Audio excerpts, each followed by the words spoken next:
오늘 말씀은 실은 지난주에 고등부 설교 동일한 본문이었습니다. 고등부 설교 본문이었는데요. 아직까지는 이 한 번도 지었던 밥을 다시 지은 적이 없었는데 하나님 이 주신 말씀을 다 함께 좀 나누고 싶은 생각이 자꾸만 와닿았습니다. 그래서 고등부 교사로 계시는 성도님들에게는 좀 양해를 구하면서 좀 말씀을 전해보고자 합니다. 어디 계신지 안 보이시네요. 예. 성도 여러분, 과일 망고를 좋아하십니까? 제가 예전에 다른 나라에 갔다가 망고가 너무 싸길래 막 집어서 막 씻어가지고 바로 막 집어 먹었던 적이 있었습니다. 너무 싱싱하고 너무 달더라고요. 어찌나 맛이 나는지 그 자리에서 한 두세 개를 막 먹어 치웠어요. 그런데 아뿔싸 그날 저녁쯤 되니까 저도 모르는 질병이 하나가 나타났습니다. 이 밤부터 다음날 아침, 그 다음날 또 그 다음날 거의 일주일 가까이 이 기침과 재채기가 쉬지 않고 막 나오는 겁니다. 정말 애취하는데 치아가 날아가는 것 같더라고요. 이 재채기와 기침이 너무너무 심하니까 병원에 갔더니 알러지 반응이다라고 했습니다. 알러지.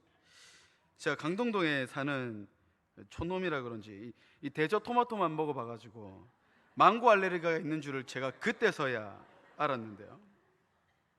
그래서 알러지에 대해서 조금 인터넷으로 찾아봤습니다. 이 알러지란 말은 오스트리아에서 있는 한 의사 폰 피르케라는 사람이 처음 이 말을 썼다고 합니다. 이 알러지가 뭐냐면 한마디로 말하면 과민 반응입니다. 과민 반응. 이 과민 반응을 유발시키는 원인이 되는 것들은 다양하지요. 그런데 이 원인들이 알레르겐이라고 하는 항원과 만나게 되면 이것이 유발된다고 합니다. 원인은 성도님들 잘 아시다시피 꽃가루도 있고요. 저희가 먹게 되는 음식, 섬유, 그다음 약물, 화학물질 등등 다양한 외부의 물질이 우리 몸에 들어와서 이 알레르겐과 접촉하게 되면 이 낯선 것들에서 신체를 보호하기 위해서 급격한 항체 반응을 일으킨다는 것이죠. 쉽게 말하자면 면역인데요. 어쨌든 알러지라고 하면 내 몸에 익숙하지 않은 것임에는 틀림이 없는 것 같습니다. 성도님들께서는 어떤 알러지가 좀 있으십니까? 제가 살면서 들어보니까 새우 알러지가 있는 분이 계십니다. 그리고 어떤 분은 참치 알러지도 있더라고요. 이 조그만한 삼각형 김밥 아시죠? 거기서 이제 참치를 다 빼고 나면 아무것도 없는데 그거를 이제 밥이랑 김 해서 드시는 분이 계시더라고요. 심지어 과학적인 신빙성은 없습니다만 이 거울 알러지가 있다 하는 분도 계셨습니다. 거울 보기가 힘드신 분이죠. 이처럼 사람마다 그리고 각자의 신체마다 알러지는 다 다르게 나타납니다. 내 몸에 맞도록 나타나는데, 그런데요, 제가 보니까 공통적인 알러지 반응이 하나 있더라고요. 바로 한국 교회와 성도들 안에 있는 영적 알러지가 그렇습니다. 저는 한국 교회에 관심이 많습니다. 20년 전만 해도 한국 교회는 밖에 나가면 훈훈한 이야기의 대상이었습니다. 실제로 제가 아이를 신방하면서 그렇게 부모님께 들은 건데요. 안 믿는 가정에서 아이를 주일학교에 보내줄 때 교회 나가면 애가 착해진다, 교회 나가는 애는 참 착하더라 하고 교회를 보내주셨어요. 그러나 지금은 다릅니다. 교회 나가도 다 똑같은데 뭐하러 가느냐고. 이것도 실제로 신방하다가 제가 들었던 이야기입니다. 저는 그 할아버지께 참 할아버지가 미운 게 아니라 참 죄송했습니다. 고민을 했습니다. 20년 전과 지금이 적어도 제가 느끼기에는 많이 달라진 것 같은데요. 뭐가 문제일까? 말씀이 달라져서 그런 걸까? 여러분, 20년 전과 지금의 강단에서 선포되는 이 하나님의 말씀이 달라서 이런 반응을 낳게 된 것일까요? 말씀은 동일합니다. 그렇다면 문제는 말씀을 받아서 살아가는 교역자와 성도들의 삶에 있다고 볼 수 있겠는데요. 20년 전만 해도 말씀을 받으면 뱉어내지 않았던 것 같습니다. 그러나 지금의 한국교회는 말씀을 받으면 마치 알러지 반응처럼 복음을 뱉어내는 현상이 일어나고 있습니다. 왜 그럴까요? 말씀보다 물질이 내 안에 더 익숙하거든요. 영의 양식보다 육의 양식이 내 안에 좀 더 익숙하거든요. 그래서 바로 뱉어내게 되는 것이지요.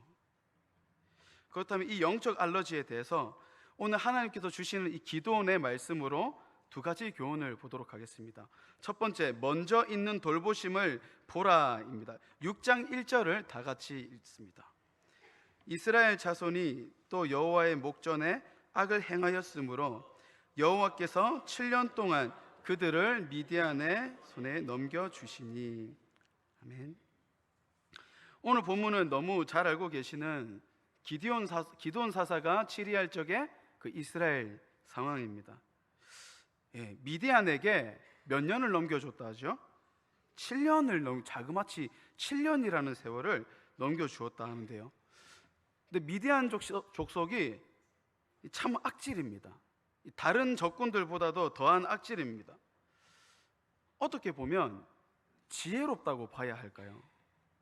미디안이 침략해 올 때를 한번 보십시오. 6장 5절을 보니까 이는 그들이 그들의 짐승과 장막을 가지고 올라왔다 합니다. 그 사람과 낙타와 그 짐승들이 무수했다고 성경은 표현을 하고 있습니다. 한번 상상을 해보시겠습니까? 자, 미디안이 저 멀리서 두두두두 하고 침략해 오고 있는 거예요. 근데 열심히 보고 있는데 막로에서 군사들을 보고 있는데 막 무기들을 갖고 있는 군사들도 뛰어오고 여기저기 뛰어오고 있는데 자세히 보니 동물들이 너무 많은 겁니다. 이 야생동물이 어디서 나타났지 하고 보는데 사실 미디안이 함께 데려오는 수많은 동물떼였던 것이죠. 한두 마리가 아니니까 많은 짐승들이 흙먼지를 막 일으키면서 함께 쫓아 뛰어왔을 겁니다. 여러분, 미디안이 왜 그렇게 침략했을까요? 이스라엘에 씨를 말려버리려고 그랬습니다. 이스라엘은 가나안 땅에 이제 정착해서 그 가나안 땅에서 나는 소산물을 먹고 살았습니다. 그런데 수많은 짐승들이 떼거지로 우두두두 하고 지나가면서 동물들이 뭐 배고프면 뜯어 먹지 않겠습니까? 그거 먹고 나면 결국 전쟁의 승패를 떠나서 남겨진 이스라엘 백성들에게는 건질 소산이 없어지게 되는 것이죠. 그러니까 참 악질이기도 하고 어떻게 보면 지혜롭기도 한 거죠. 그런데 미디안 같은 악질에게 고통을 당할 수밖에 없었던 원인에 조금 주목할 필요가 있습니다. 1절을 보니까 이스라엘 자손이 또 여호와의 목전에 악을 행했다 했습니다. 또라는 반복 접속사가 등장합니다. 그럼 악이 이전부터 있었고 지금 또 다시 한번 반복됐다는 이야기이죠. 자, 이전에 이스라엘의 상황을 한번 보니까요. 첫 번째 사사 온니엘이 치리할 적에는 구사 리사다임 손에 8년을 고통받았습니다. 그런데 또 악을 행했습니다. 그러니까 사사 에웃 시절에는 모압 왕 에글론에게 18년 동안 고통을 당하고요. 또 그러니까 사사 드보라 때는 가나안 왕 야빈에게 하나님께서 20년을 넘겨줬습니다. 자, 8년, 18년, 20년 지금 연수가 어떻게 돼가고 있죠? 세월이 길어지고 있습니다. 고통받는 연수가 증가하고 있습니다. 그러나 이번에도 또 동일한 악을 행했는데도 이번엔 몇 년을 고통을 당합니까? 7년입니다. 드보라 때 비교하면 마이너스 13년이 빠진 거죠. 저는 궁금했습니다. 왜 성경이 동일한 죄를 짓고 있다고 하는 이 이스라엘 백성들에게 있어서 앞에서부터 연결되는 맥락과 문맥을 조금 흐릿하게 만드는 걸까? 하지만 이유는 간단하더라고요. 5절 이후에 6절을 한번 다 같이 한 목소리로 읽어보겠습니다. 6절입니다. 시작. 이스라엘이 미디안으로 말미암아 부르짖었더라. 아멘. 죄송합니다. 이유를 한 단어로 하면 긍휼입니다. 긍휼이라는 돌보심입니다. 하나님이 긍휼히 여겨 주셨기 때문이죠. 이전에는 이런 일이 없었어요. 이전에는 궁핍해서 먹을 것이 없어서 기본적인 삶의 여건이 허락되질 않아서 기본적인 삶의 이 기본권이 목이 조여 온 적이 없으니까 이렇게 부르짖었던 적은 없었죠. 그런데 이전에 없던 고통을 당하게 되니까 하나님은 긍휼하심을 선택해 주셨습니다. 그래서 미디안의 악독함에서 구원하시기로 작정하십니다. 이전보다 아주 짧은 7년이라는 세월 만에 구원을 실행해 버리시죠. 이 부분에는 조그만 교훈이 있는 것 같습니다. 성도 여러분, 미래가 더 어둡다고 하는 기독교 전망입니다. 저희 한국교회의 미래는 좀 더 어둡다고 사람들이 많이 말을 하더라고요. 그럼 이 어두운 이 땅의 현실 속에서 저희가 주목해야 되는 하나님의 말씀이 아니겠습니까? 자, TV를 보니까요, 이전에 없었던 이 기본권을 침해받는 현실이 점점 가까워지고 있던데요. 예전에는 말도 꺼낼 수 없었던 이 동성애의 이야기를 이제는 어린아이들도 즐겨보는 TV 방송에서 커밍아웃이라고 우스갯소리로 이야기하는 현실이 되었습니다. 여러분들은 괜찮겠죠. 하지만 분별력 없는 우리 아이들은 그 방송을 보다가 무엇을 배울까요? 하나님이 제정하신 이 기본권을 조금씩 침해받는 현실이 아니고 무엇입니까? 그러나 죄를 범했음에도 불구하고 여호와께 부르짖는 자들을 하나님께서 기억하셔서 이스라엘 백성들을 이렇게 지키셨던 하나님의 긍휼하심을 말씀으로 바라보시기를 원합니다. 이스라엘의 기본권을 하나님께서 되찾아 주시기를 작정하셨습니다. 그리고 그 기본권을 회복시키시려고 기드온을 보내셨음을 기억하시길 바랍니다. 소망이 없어 보이지만 사실 소망이 있는 현실입니다. 크리스찬은 여전히 하나님의 말씀이 있다고 소망이 있습니다라고 이야기하는 정도가 아니라 그 소망을 확신하는 사람들이 되어야 하지 않겠습니까? 하나님의 긍휼하심이 먼저 있었음을 믿으시는 성도 여러분 되시기를 축복합니다. 두 번째, 알러지를 이기는 말씀을 보라입니다. 15절을 다 같이 읽겠습니다. 시작. 그러나 기드온이 이스라엘을 구원하리까 보소서, 나의 집은 므낫세 중에 극히 약하고 나는 내 아버지 집에서 가장 작은 자니이다 하니. 아멘. 15절은 이전에 하나님 말씀에 대한 이 기드온 응답의 농축입니다. 13절에서 기드온이 이런저런 이유들로 궁시렁하거든요. 그런데 이 기드온의 변명의 핵심이 15절에서 턱하니 터져버린 것이죠. 근데 여러분 읽어보면 아시겠지만 기드온의 변명은 사실 굉장히 타당합니다. 보십시오. 기드온은 이스라엘의 이 12지파 중에서도 가장 작은 지파인 므낫세 지파입니다. 가장 작은 지파입니다. 그리고 자신의 집은 그 집에서도 알려지지도 않고 소리 소문도 없는 아주 조용한 힘이 없는 집. 또한 자신은 그 집에서도 가장 작은 자입니다. 하나님께서 이렇게 말씀을 하시죠. 내가 너를 사용하겠다. 내가 너로 말미암아 미디안의 손에서 구원하리라 라고 말씀하신 이 말씀 앞에서 기드온의 반응은 마치 알러지 같은 반응이었습니다. 기가 막히게 하나님 말씀이 툭 뱉어 나오는 거예요. 하나님, 나는 가장 작은 지파입니다. 내가 살고 있는 집은 흙수저 집안인데요, 그 중에서도 저는 제일 작은 사람이라고요. 그런데 하나님 지금 무슨 소리를 하시는 거예요? 사실 기드온의 대답은 아주 타당해 보입니다. 평소에 듣던 말이 아니거든요. 기드온은 이 하나님의 말씀이 익숙하지가 않았습니다. 익숙하지가 않으니까 내 몸에 잘 받지도 않습니다. 하나님이 너를 쓰실 거야, 이런 말 들어본 적도 없는 사람이거든요. 미디안 사람이 볼까 봐서 바람이 잘 드는 이 들판에서 재배해야 되는 밀을 이 작은 포도주 틀에 숨겨놓아서 재배했던 사람 아닙니까? 솔직하거나 직설적이거나 맞서 싸우기보다 조금 약삭 빠른 사람이죠. 소심한 사람, 숨기가 바쁜 사람.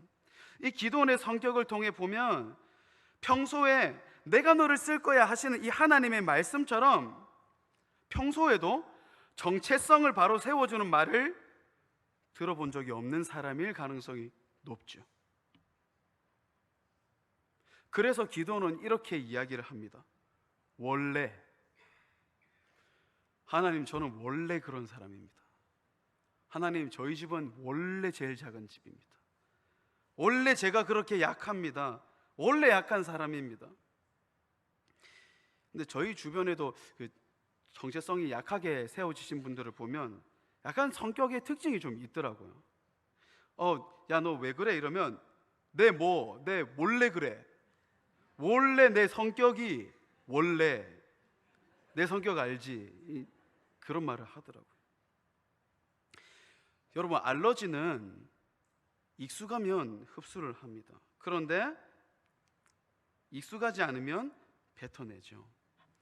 제가 아까 서론에 믿거나 말거나 이 거울 알러지가 있다고 했는데, 여러분이 저를 보시면 아시겠지만 누군가 저에게 와서 야, 너 참 조각 같은 얼굴이구나 하면 저는 이 마시던 물도 푹 내뿜을 거예요. 너무 웃으시는데, 예. 사실 그런 말이 저는 전혀 익숙하지가 않거든요.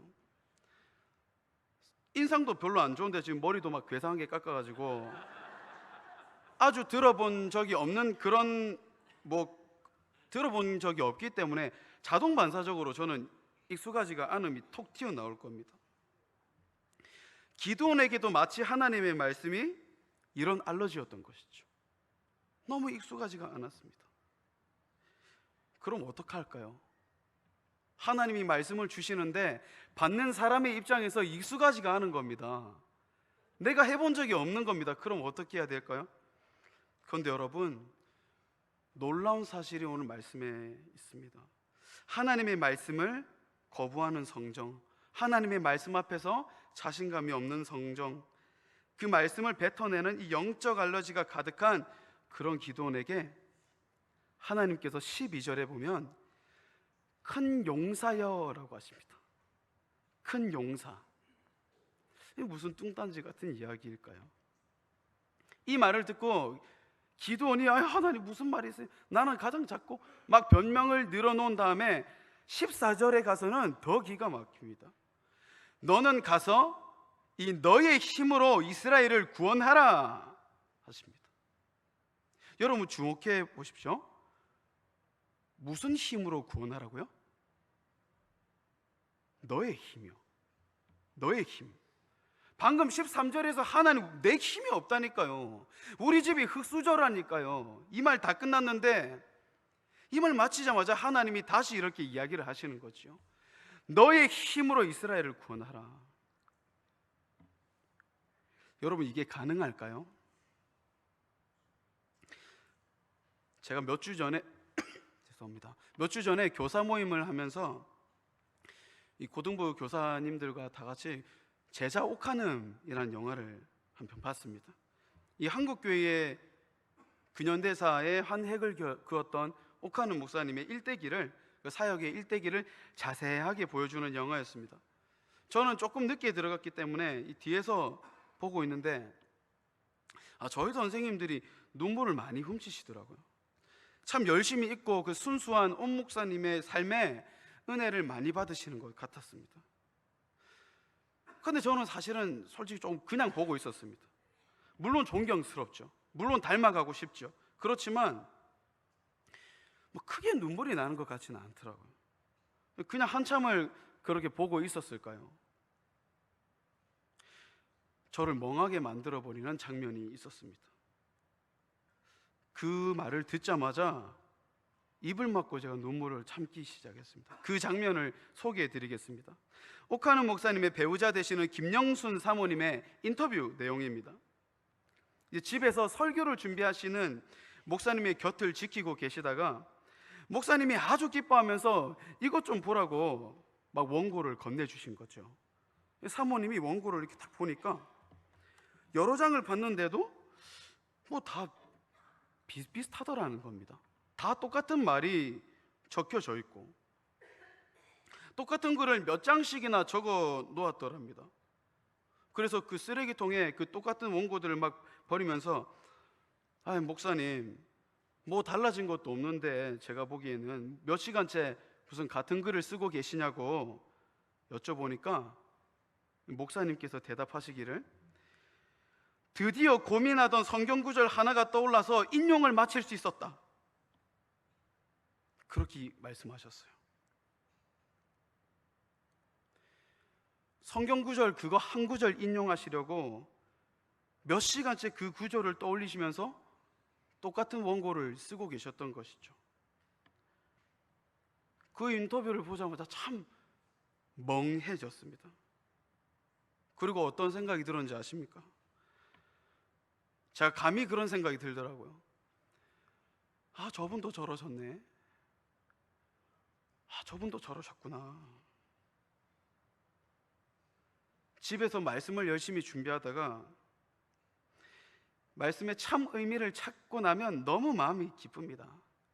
그래서 옆에 있는 누구라도 붙들어가지고 어머니 이거 좀 들어보시라고, 하나님 말씀이 진짜 대단하다고 그건 막 얘기를 들려줍니다. 그럼 어머니는 빨래하다가 들으시면서 뭘 들어보니까 비슷비슷한데 그거 하나로 그러고 앉아있냐 그러십니다. 단어 하나를 써놓고 어쩌면 우리 아이들이 잘 이해할까 몇 시간을 고민하기도 합니다. 한 구절을 바르게 이해하려고 반나절을 까먹기도 하고요. 밥때가 훌쩍 지나서 저 혼자 집에서 밥 먹을 때가 참 많거든요. 근데 그런다고 다 잘 되는 것도 아닙니다. 의미를 찾는데 성공하기도 하고 실패하기도 합니다. 어머니가 봐도 비슷한데 몇 시간째 씨름하냐는 말을 들으면서 설령 그렇게 준비해도 수준이 높아진다거나 모두가 동일한 은혜를 받는 것 또한 아니더라고요. 그러나 분명한 것은 그럼에도 불구하고 앞으로도 그렇게 해나갈 것을 확신한다는 거예요. 앞으로도 단어 하나에 그런 시간을 쏟을 것입니다. 밥은 걸러도 이 영의 밥은 쿠쿠보다 더 잘 지을 거예요. 최선을 다할 것입니다. 아니 그렇게 해야만 합니다. 왜냐하면 그렇게 하라고 하나님이 보내셨기 때문이죠.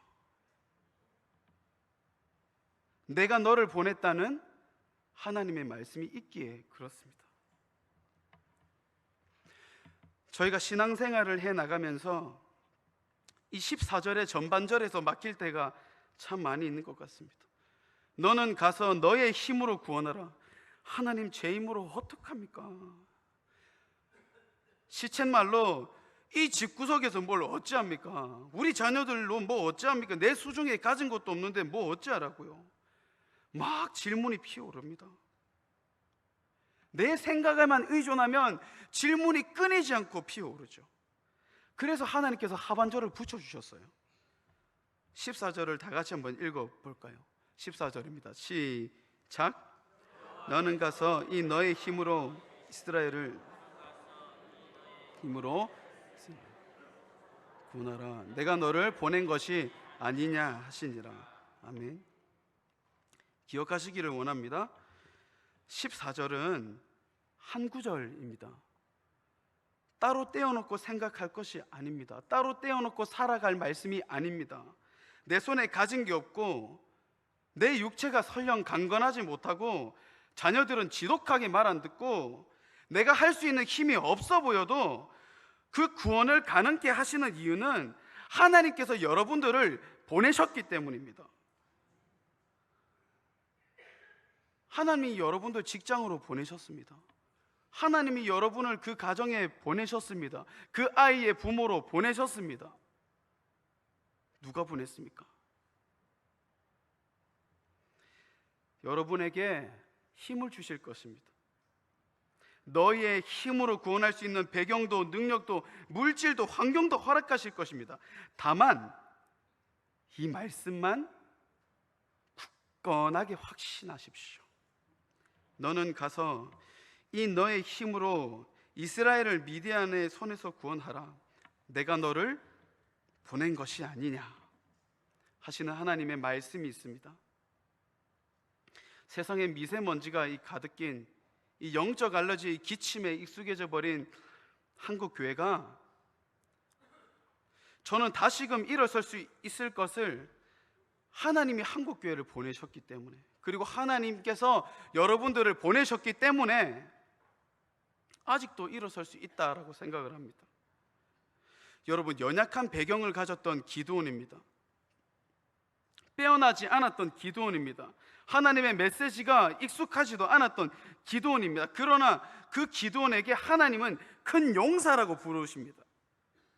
하루아침에 이스라엘을 구원하는 이스라엘의 가장 큰 사사, 그런 사사로 변화될 수 있었고, 익숙하지 않아서 말씀을 뱉던 그 기드온이 이 영적 알러지를 끊어내는 큰 용사가 될 수 있었으면은 내가 너를 보냈다는 하나님의 말씀이 있었음을 믿으시기를 축복합니다.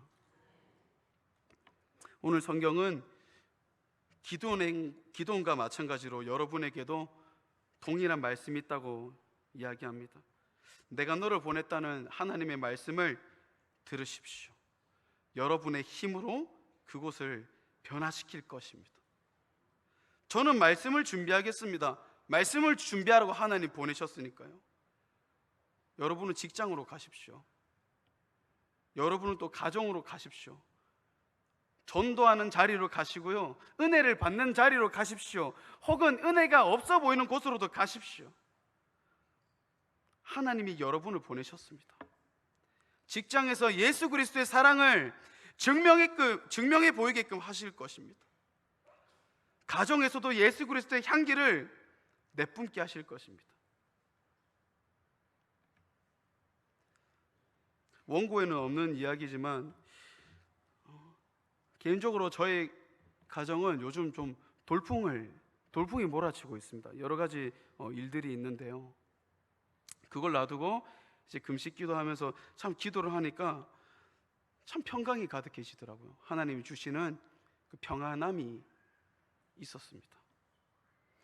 분명 어려운 일에는 틀림이 없어 보입니다. 분명히 어렵죠. 그러나 참 편안합니다. 하나님께서 하실 것이거든요.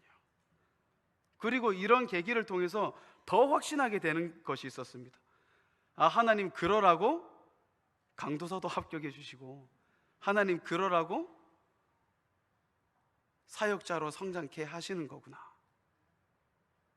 여러분들이 가시는 곳에 하나님의 비전과 하나님의 꿈이 여러분들을 통해서 연필로 글씨 쓰듯 쓰여지기를 축복합니다. 마지막으로 16절을 보니까 여호와께서 그에게 이르시되 내가 반드시 너와 함께 하리니 네가 미디안 사람 치기를 한 사람 치듯 하리라 하시니라. 미디안 사람 치기를 어떻게 치듯 한다 말씀하십니까? 네, 한 사람. 사랑하는 성도 여러분,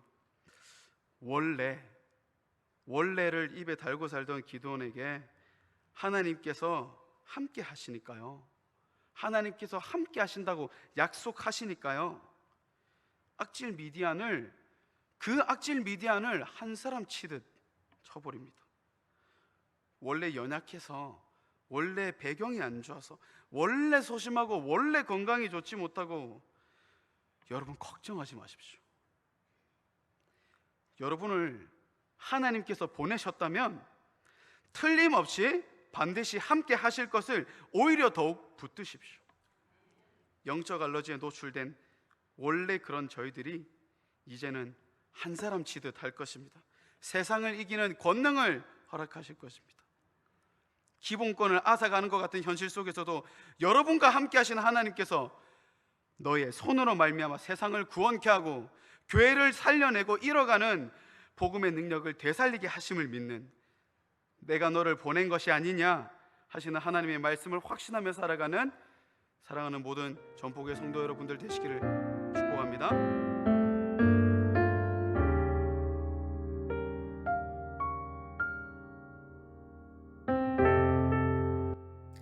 하나님, 저희들이 큰 어려움 가운데 처해 있습니다.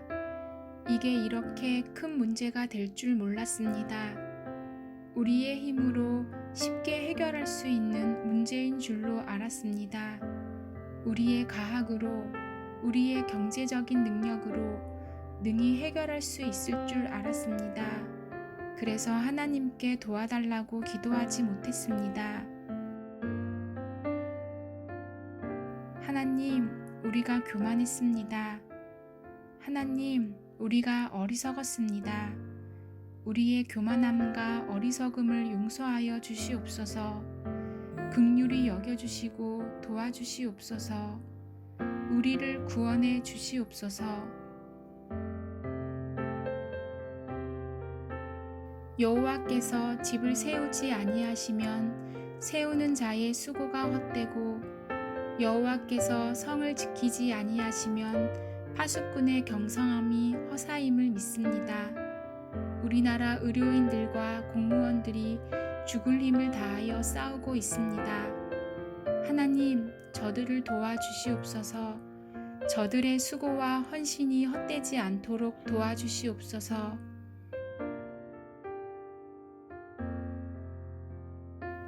확진 판정을 받고 격리 중에 있는 사람들이 있습니다. 저들 중에는 중증 환자들도 있습니다. 치유하여 주시옵소서. 저들의 생명과 건강을 지켜주시옵소서. 경증 환자들도 치료가 잘 되어 중증으로 발전되지 않고 빨리 회복되어 태어날 수 있게 해 주시옵소서. 코로나19 바이러스의 확산을 막아 주시옵소서.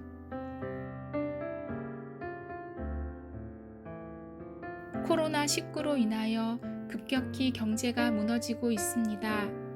가난한 이웃들이 속수무책으로 무너져가고 있습니다. 저들이 무너지지 않도록 지켜주시고 돕는 손길들이 일어나게 하옵소서. 돕는 손들이 많아짐으로 전화위복의 역사가 일어나게 하옵소서. 서로 돕고 섬기며 사랑하는 일들이 풍성해짐으로 더 세상이 살만한 세상이 되게 해 주시옵소서. 이 모든 일들이 하나님의 은혜로 다 수습되고 해결되어 다시 일상으로 돌아가게 되었을 때 마스크 없이 자유롭게 사람들을 만나며 이야기하며 차와 음식을 나누며 함께 예배하는 소소한 일상이 하나님의 크신 은혜임을 잊지 않게 하옵소서. 작은 일 하나에도 기뻐하고 감사할 줄 아는 우리가 되게 하옵소서. 예수님의 이름으로 기도하옵나이다. 아멘.